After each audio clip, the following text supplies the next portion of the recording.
about a tourist visiting a church. Doesn't matter where the church is. But the tourist entered the church and spent some time looking around. And then he noticed a sculptor working away on something over at one side. And he wandered over and watched this sculptor for a while. He was working on a statue for the church. And he noticed that off to one side there was a statue identical to the one that the sculptor was working on, but it was just cast to one side, lying down as if it was discarded. And the tourist asked the sculptor, he said, "Why is that statue over there?" The sculptor said, "Well, I went wrong on that, so I started again." And the tourist looked back and forth from the statue the sculptor was working on to the one that he'd discarded, and eventually had to ask the sculptor, "What's wrong with the one that you've thrown away?" And the sculptor pointed to the tiniest little corner of stone that he'd accidentally knocked off, that he hadn't meant to. He said, "There." And the tourist said, "Well, where's that statue going?"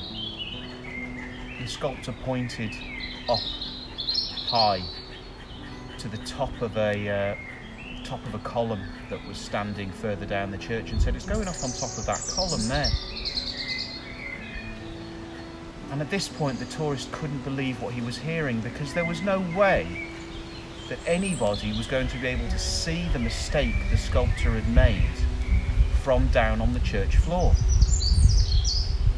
So he said to the sculptor, he said, "No one's going to see that mistake. You've spent hours and hours redoing your work when no one's going to see the mistake. Who's going to know that you've gone wrong?" And the sculptor answered very, very simply, "I will."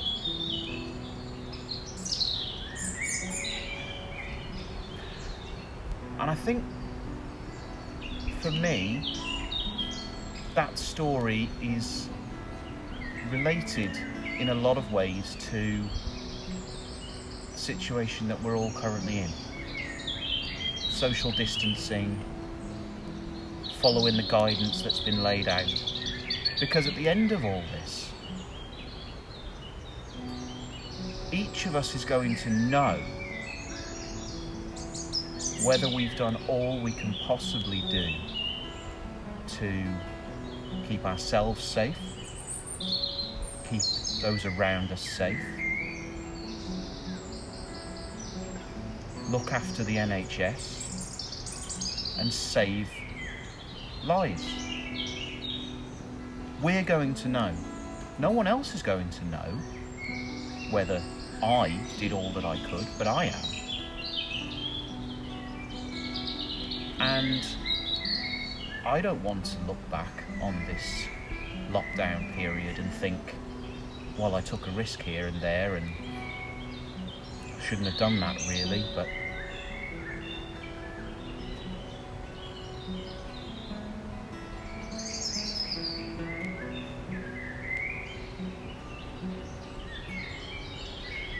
strangely, we are however many weeks into this lockdown. The date is the 5th of May. It's a Tuesday. And this is the first proper walk that I've been out on during this lockdown period. And the reason for that is not laziness.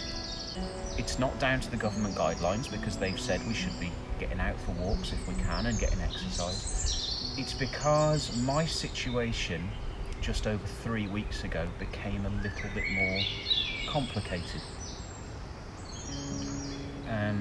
The Thursday before Easter, I received a letter. Well, I say a letter. I received 2 letters and 2 phone calls on the same day.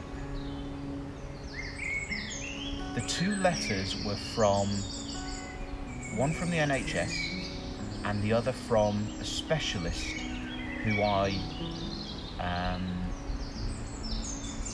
saw 2 years ago after I had a cough that was prolonged, lasted about 6 to 8 weeks, wasn't stopping, wasn't getting any better. And the short version of the story is that 2 years ago I was diagnosed with an illness called sarcoidosis. Not an illness many people know a lot about, and it's very rare in people my age. But what sarcoidosis is an autoimmune disease, and it attacks lymph glands and the areas of your body that come into action to fight infections. In my case, the sarcoidosis was attacking my body in 2 ways. It was causing the lymph glands around my chest to swell and press on my airways. That was causing the cough. And it was attacking the lining of my lungs, which is what was causing the terrible breathlessness that I was also getting. It is so similar to lymphoma that for a week or so, the doctors thought I had cancer. And my youngest daughter was 6 weeks old. So you can imagine what a time that was. It took them about a week to correct the diagnosis and come up with this diagnosis of sarcoidosis. But in short, what that means is that the letters I received from the NHS and my specialist, and the 2 phone calls which came from my local doctor's surgery and my local council, were basically making sure that I was staying home. Now, I'm a key worker, I'm an electrician. So I wasn't staying home. I was out 5 days a week doing the work that was deemed to be essential towards keeping things going. So these 2 letters were a little bit of a shock. Because yes, I knew, of course I knew, that the sarcoid was there. Symptoms had gone away, but it never really goes away completely. So I've been told I've got to stay home unless I can absolutely socially distance myself from everyone. Which is why I'm out here at this time of day. It's very, very early in the morning at the moment. And I've not seen a soul on my way up here. I'm fortunate enough to live quite near the Iron Bridge Gorge here, and that's where I've come. The forest on the side of the valley, and it's lovely. And as I say, it's the first time I've been out properly in nearly 4 weeks.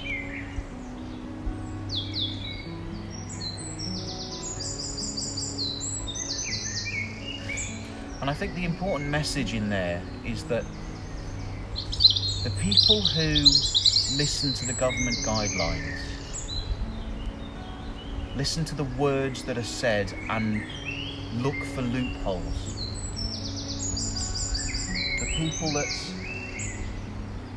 the people that find a way of justifying being somewhere that they shouldn't be, or doing something that they shouldn't do, that's not strength, that's not intelligence. The people that think they've figured it out, you know, well, we can go and do this because he said that. That's not intelligence, that's not...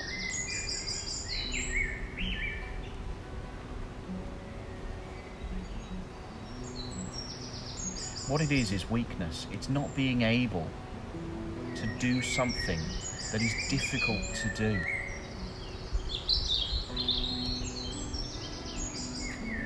I've got at least another 8 weeks of being isolated, only coming out when I know I'm not going to see anybody, staying home, working in the garden, doing whatever I can do within my 4 walls and on my own little patch of the world.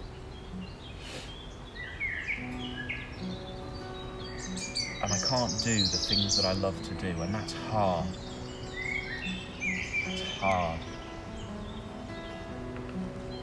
And it takes mental strength. And it takes resilience. And that's hard.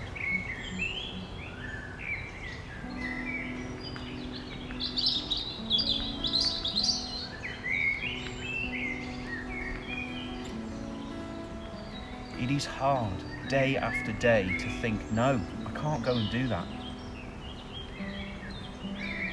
And the people who are out there doing it anyway, that's not strength. That's not intelligence. You haven't found a way of getting around the guidelines. It's weakness, it's giving in.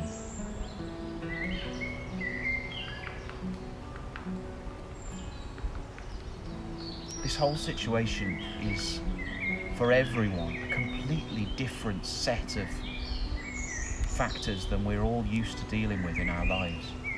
And there's the people who react by saying, no one's telling me what to do. And there's the people who react by saying, well, there's a way around that, isn't there? And then there's the people who make the most of what they're left with, I suppose. And that's what I'm trying to do.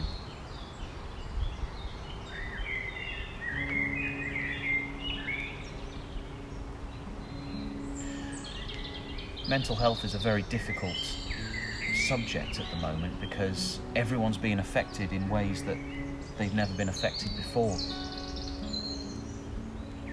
I'm coping by staying busy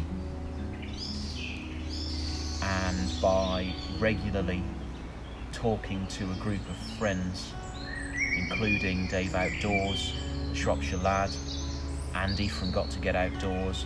We're in an online group and we get together every night online. A lot of nights one of us has written a quiz. It's quite good fun. And it's helping because it's something to look forward to each night. It's people to chat to when I need to. And it's reassurance that everyone is going through the same thing and that I'm not the only one that's at home dealing with this. Social isolation doesn't have to be lonely. I want to share a poem with you that I found online, and it could almost have been written for us wild campers, those of us that are really struggling with not getting enough wild time at the moment. So I'll share these words with you, and that'll be the end of the film for today. I'm going to make my way home, and I hope you're all managing, you're all coping with this, because I'm struggling, if I'm honest. It's hard. And the idea that I've got at least another 8 weeks when there is talk of the restrictions being lifted in 3 or 4 weeks, that makes it harder. I mean, I'm trying not to think too far ahead, but I could find myself in a situation where doctors have ordered me to stay home for a further few weeks, when the government is telling people in general, people who aren't in the high risk category like I am, that they can get out and about again. And that'll be hard. If people are out wild camping and able to get out and about again and I'm not, wow, that'll be a whole different ball game. But I'm trying not to think about that, and I'll cross that bridge when and if I come to it.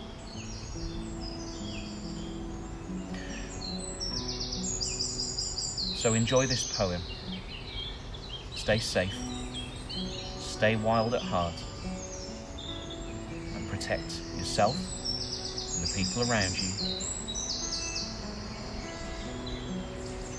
And be good to each other.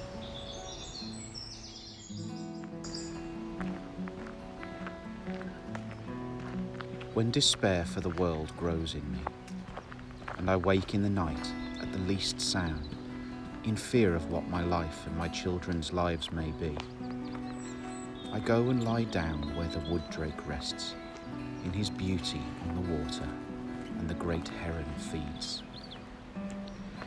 I come into the peace of wild things who do not tax their lives with forethought of grief. I come into the presence of still water.